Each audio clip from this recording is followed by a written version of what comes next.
Hello everyone, आप सभी का स्वागत है। आज हम लोग 10th क्लास के ज्योग्राफी पढ़ेंगे, जिसमें हम लोग इस टॉपिक के सभी महत्वपूर्ण क्वेश्चन करेंगे और सभी ऑब्जेक्टिव एंड सब्जेक्टिव क्वेश्चन करेंगे। तो चलिए शुरू करते हैं।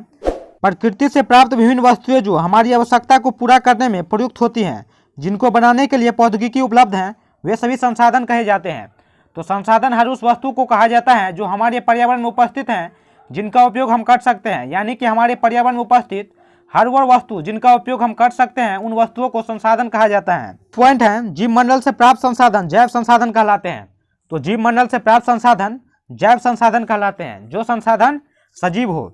निर्जीव वस्तुओं द्वारा निर्मित संसाधन अजैव संसाधन कहलाते हैं। तो निर्जीव वस्तुओं द्वारा निर्मित संसाधन अजैव संसाधन कहलाते हैं और जीव मंडल से प्राप्त संसाधन जैव संसाधन कहलाते हैं। पॉइंट है, वे संसाधन जिन्हें विभिन्न भौतिक, रासायनिक अथवा यांत्रिक प्रक्रियाओं द्वारा पुनः उपयोगी बनाया जा सकता है, नवीकरणीय संसाधन कहलाते हैं। तो वैसा संसाधन जिन्हें विभिन्न भौतिक, रासायनिक अथवा यांत्रिक प्रक्रियाओं द्वारा पुनः उपयोगी बनाया जा सके, वे सभी नवीकरणीय संसाधन। वे संसाधन जिन्हें एक बार उपयोग में लाने के बाद पुनः उपयोग नहीं लाया जा सकता है तथा इनका निर्माण तथा विकास एक लंबे भूवैज्ञानिक अंतराल में हुआ है, वे सभी अनवीकरणीय संसाधन कहलाते हैं। तो वे संसाधन जिन्हें एक बार उपयोग में लाने के बाद पुनः उपयोग में नहीं लाया जा सकता है, वे सभी अनवीकरणीय संसाधन कहलाते हैं। निजी स्वामित्व वाले व्यक्तिगत संसाधन कहलाते हैं। तो निजी स्वामित्व वाले संसाधन जो हैं, वो व्यक्तिगत संसाधन कहे जाते हैं। वे संसाधन जिनका उपयोग समुदाय के सभी लोग करते हैं, वो सभी सामुदायिक संसाधन कहलाते हैं। तो वे संसाधन जिनका उपयोग समुदाय के सभी लोग करते हैं, वे सभी सामुदायिक संसाधन कहलाते हैं, जैसे पंचायत में, गाँव में। नेक्स्ट पॉइंट है, किसी भी प्रकार के संसाधन जो राष्ट्र की भौगोलिक सीमा के भीतर मौजूद हो, राष्ट्रीय संसाधन होते हैं। तो किसी भी प्रकार के संसाधन जो राष्ट्र की भौगोलिक सीमा के भीतर मौजूद हो, वे सभी राष्ट्रीय संसाधन होते हैं। व्यक्तिगत सामुदायिक संसाधन जो राष्ट्रहित में राष्ट्रीय सरकार द्वारा अधिकृत किया जाता है। तो व्यक्तिगत सामुदायिक संसाधनों को राष्ट्रहित में राष्ट्रीय सरकार द्वारा अधिकृत किया जा सकता है। नेक्स्ट पॉइंट है, संसाधन जो किसी क्षेत्र में विद्वान हो परंतु इनका उपयोग नहीं हो रहा है, तो वे सभी संभावित संसाधन कहलाते हैं। तो वे संसाधन जो किसी क्षेत्र में विद्वान हो परंतु इनका उपयोग नहीं हो रहा है, तो वे सभी संभावित संसाधन कहलाते हैं। नेक्स्ट पॉइंट है, वे संसाधन जिनका सर्वेक्षण किया जा चुका है, उनका उपयोग की गुणवत्ता तथा मात्रा निर्धारित हो चुकी है, वे सब। तो नेक्स्ट पॉइंट है, प्रकृति में उपलब्ध होने वाले पदार्थ जो मानव आवश्यकताओं की पूर्ति कर सकते हैं, लेकिन तकनीकी ज्ञान न होने पर पूरी तरह विकसित न होने के कारण पहुँच के बाहर हैं, तो वह भंडार कहलाते हैं। तो प्रकृति में उपलब्ध होने वाले वे पदार्थ जो मानव आवश्यकताओं की पूर्ति कर सकते हैं, लेकिन तकनीकी ज्ञान न होने के कारण, पूरी तरह से विकसित नहीं होने के कारण पहुंच के बाहर हैं, वे सभी भंडार कहलाते हैं। पोषणीय विकास, तो इस तरीके से विकास किया जाए कि पर्यावरण को हानि न पहुंचे तथा वर्तमान में किए गए विकास के द्वारा भावी पीढ़ियों की आवश्यकताओं की अवहेलना न हो, तो वे सभी सतत पोषणीय विकास हैं। संसाधन नियोजन, तो संसाधन नियोजन क्या होता है? ऐसा उपाय अथवा तकनीकी जिनके द्वारा संसाधन को उचित प्रयोग सुनिश्चित किया जा सके, वे सभी संसाधन नियोजन है। संसाधन संरक्षण, संसाधन का न्याय संगत तथा योजनाबद्ध प्रयोग जिसमें संसाधनों का अपव्यय न हो, तो वे सभी संसाधन संरक्षण कहलाते हैं। तो भूमि नमीकरण, भूमि नमीकरण जो है विभिन्न प्राकृतिक तथा मानवीय क्रियाकलापों द्वारा मृदा का कृषि के योग्य न रह पाना।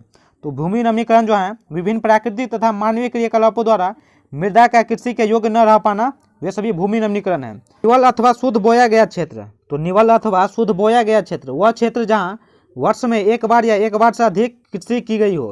तो निवल अथवा शुद्ध बोया गया क्षेत्र जो है वह क्षेत्र जहां वर्ष में एक बार या एक से अधिक बार कृषि की गई हो। कुल बोया गया क्षेत्र, तो कुल बोया गया क्षेत्र जो है शुद्ध बोए गए क्षेत्र में प्रतिभूमि को जोड़ना। तो शुद्ध बोए गए क्षेत्र में प्रतिभूमि को जोड़ना जो है वो कुल बोया गया क्षेत्र है।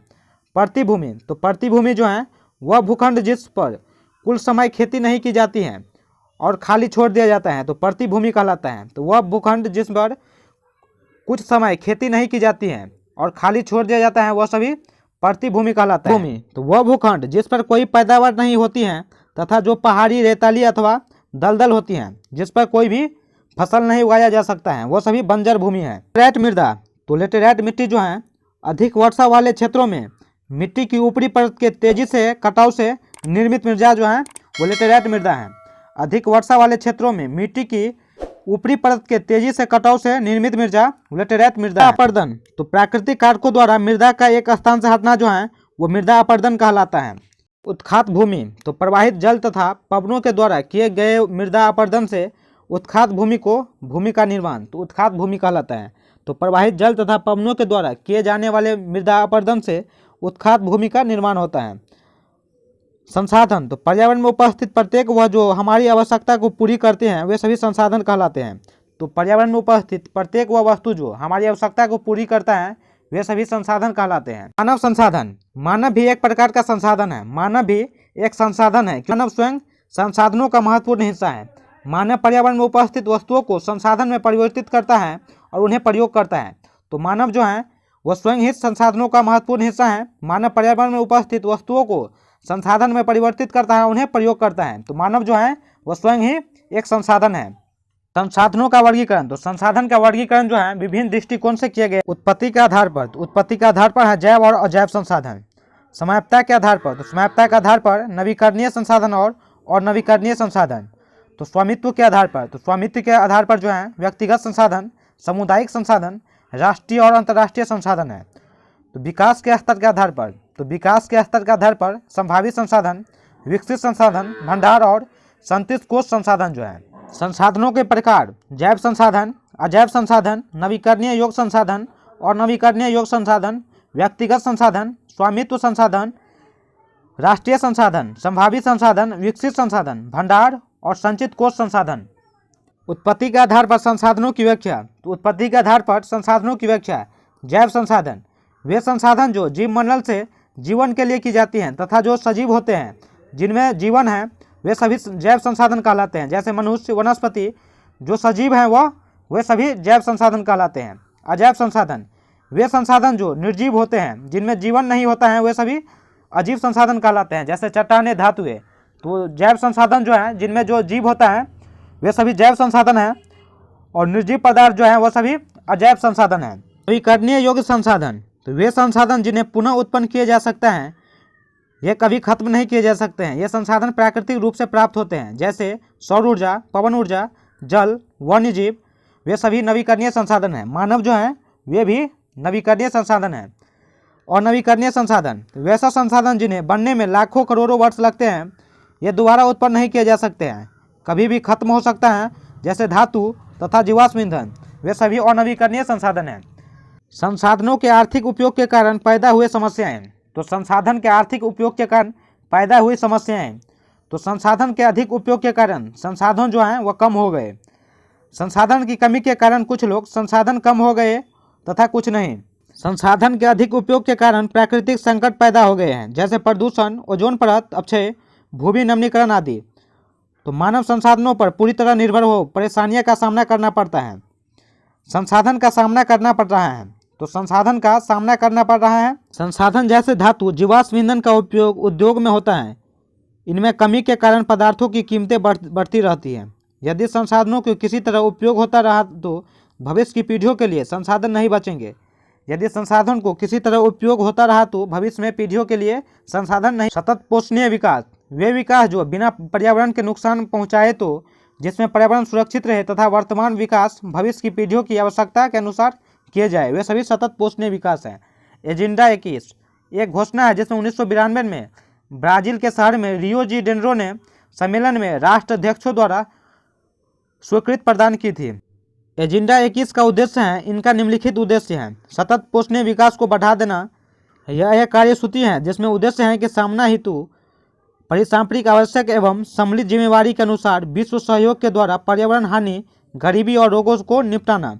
इसका मुख्य उद्देश्य है कि सभी स्थानीय निकास अपना एजेंडा तैयार करें। संसाधन नियोजन की आवश्यकता, तो संसाधन नियोजन की आवश्यकता जो है, संसाधन नियोजन आवश्यक है क्योंकि सभी स्थानों पर अलग अलग प्रकार के संसाधन प्रायः पाए जाते हैं। कहीं पर कुल संसाधन अधिक मात्रा में पाए जाते हैं, कहीं पर कुछ संसाधन नहीं पाए जाते। यदि संसाधनों का नियोजन नहीं पे जनन वाले संसाधन नहीं की जाती हैं, तो यदि संसाधन का नियोजन नहीं होगा तो कुछ स्थानों के लोगों का वहाँ पर नहीं रहा जा सकता है, वही सभी संसाधन उपलब्ध नहीं हो पाएंगे। इसी कारण भविष्य की पीढ़ियों के लिए यह आवश्यक है।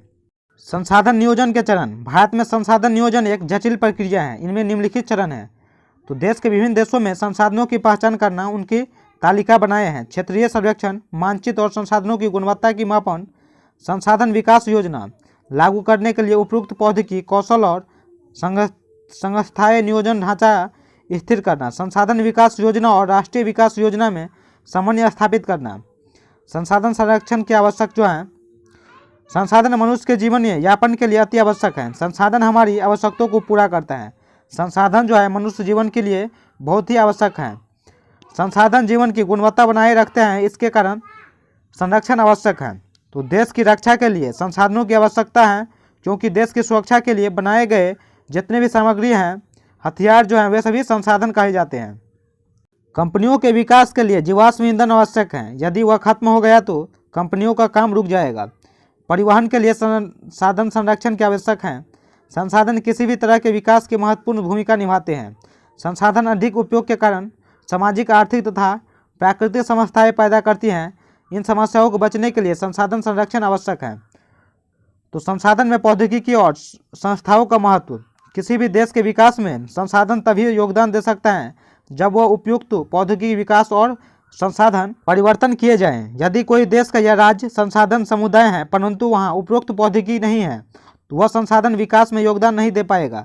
जैसे झारखंड, अरुणाचल प्रदेश। उस संसाधन भूमि एक महत्वपूर्ण प्राकृतिक संसाधन है। प्रकृति, वनस्पति, वन्य जीवन, मानव जीवन क्रियाएं, पैदावार तथा संचार व्यवस्था भूमि की आधारित हैं। भूमि एक सीमित संसाधन है। भू संसाधन का उपयोग जो है, भू संसाधन का उपयोग निम्नलिखित उद्देश्यों के लिए किया जाता है। 1. कृषि के लिए, बंजर तथा कृषि योग्य भूमि के लिए। गैर कृषि प्रयोजनों उगाई गई भूमि जैसे इमारत, सड़क, उद्योग आदि। पड़ती भूमि के अतिरिक्त अन्य कृषि योग्य भूमि, अस्थायी चारागाह तथा अन्य गोजार भूमि, विविध वृक्षों तथा फसलों अथवा उत्पन्नों की अधीन भूमि। कृषि योग्य बंजर भूमि, यहाँ 5 से अधिक वर्षा से खेती नहीं हो सकता है। पड़ती भूमि, तो वर्तमान पार्टी जहाँ एक कृषि वर्ष या उससे अधिक कम समय में खेती की गई हो, वर्तमान पड़ती भूमि। अतिरिक्त अन्य पार्टी, जहाँ 1 से 5 कृषि में खेती की गई हो। शुद्ध बोया गया खेत, एक कृषि वर्ष में एक बार से अधिक बोए गए क्षेत्र में शुद्ध कृषि बोया गया क्षेत्र है। लौहयस्क किस प्रकार का संसाधन है? तो लौहयस्क जो है वो अनवीकरणीय संसाधन है। ऊर्जा निम्नलिखित में से किस प्रकार का संसाधन है? तो ज्वारीय ऊर्जा जो है वो अजैव संसाधन है। पंजाब में भूमि नवीनीकरण निम्नलिखित में से मुख्य कारण है। तो पंजाब में भूमि नवीनीकरण का मुख्य कारण जो है वो अधिक सिंचाई है। वो पंजाब में भूमि का मुख्य कारण है। निम्नलिखित में से किस प्रांत में सीधी पाट सुपानी कृषि पाई जाती है? तो सुपानी कृषि जो है वो अरुणाचल प्रदेश में पाई जाती है। इनमें से किस राज्य में काली मृदा पाई जाती है? तो काली मृदा जो है वह गुजरात राज्य में पाई जाती है। तो दोस्तों और क्वेश्चन हम नेक्स्ट वीडियो में लेके आएंगे। तो दोस्तों कैसा लगा ये वीडियो? क्या वीडियो आपको वाकई अच्छा लगा तो कमेंट करके जरूर बताइएगा। अगर कोई डाउट हो तो कमेंट में जरूर लिखिएगा। अगर चैनल पर नए आए हैं तो चैनल को सब्सक्राइब कर लीजिएगा और बेल आइकन दबाना न भूलिएगा। तो फिर मिलते हैं एक और नए वीडियो में, तब तक के लिए जय हिंद, जय भारत।